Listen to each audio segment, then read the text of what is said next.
também conseguimos chegar onde conseguimos, graças a vocês. É o meu obrigado.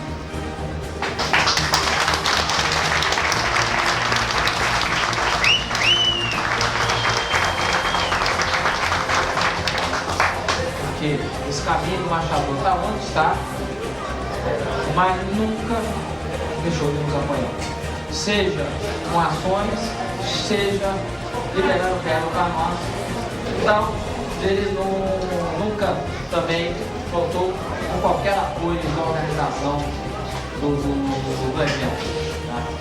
Mas, ó, o meu agradecimento é para vocês. É muito prazeroso organizar o evento para vocês. Obrigado a todos, tá?